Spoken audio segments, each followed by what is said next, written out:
So guys চলে আসলাম নতুন একটা ভিডিও নিয়ে। আজকের ভিডিওটা হচ্ছে আমি একটা কলকা ডিজাইন দেখাচ্ছি। সো যারা যারা মেকআপ আর্টিস্ট আছো, যারা নতুন শিখছো, তাদের জন্য আমি একটা সুন্দর একটা ভিডিও নিয়ে চলে আসলাম। তোমাদের মধ্যে অনেকেই আছে যারা মেকআপ আর্টিস্ট, কিন্তু খুব ভালো মেকআপ করায় কিন্তু ভালো কলকা ডিজাইন করতে পারে না। তাদেরকে আমি একটা কথাই বলছি, তোমরা আমার এই ভিডিওটা দেখো, আমাকে তোমরা সাপোর্ট করো, ভালোবাসা দাও। আমি তোমাদের কথা দিচ্ছি, আমি তোমাদের কলকা ডিজাইন শিখিয়ে দেব। তোমাদের কোনো ভয় নেই, আমি তোমাদের পুরো কলকা ডিজাইন শিখিয়ে দেব। তোমরা যদি কেউ আমার কাছে শিখতে চাও, তাহলে তোমরা আমাকে কমেন্টের মাধ্যমে জানাবে। আমি তাহলে তোমাদের জন্য একটা ব্যাচ করব, তোমাদের আলাদাভাবে আমি শেখাবো।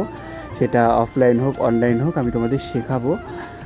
আর তোমরা যারা যারা মেকআপ আর্টিস্ট, যারা মেকআপ করছো, শিখছো, তাদের কাছে একটা কথাই বলছি যে তোমরা যখন কোনো মেয়েকে সাজাচ্ছ বিয়েতে গিয়ে, তখন দেখবে তার কাছে না, তার কপালে যে কলকাটা তাকে খুব সুন্দর করে দেয়। মানে কপালের দিকে তাকালে যেন মনে হয় যেন মা লক্ষ্মীর মতো লাগছে, সেরকম দেখাতে হবে।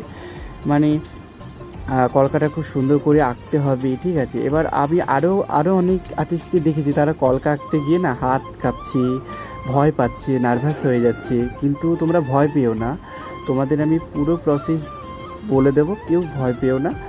তোমরা শুধু আমাকে সাপোর্ট করো, ভালোবাসা দাও, তাহলেই হবে। আর এই যে আমি যে কলকাটা আঁকছি, ঠিক আছে, আমি কিন্তু একজন আর্টিস্ট, মানে আমি একটা আর্ট কলেজে পড়াশোনা করছি। আমি কিন্তু কলকা কারো কাছ থেকে শিখিনি।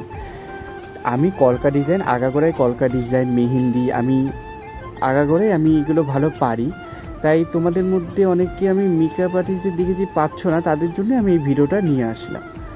সো দেখতেই পাচ্ছ আমি খুব সূক্ষ্ম লাইন করে করে কলকা করছি। সো দেখতেই পাচ্ছ।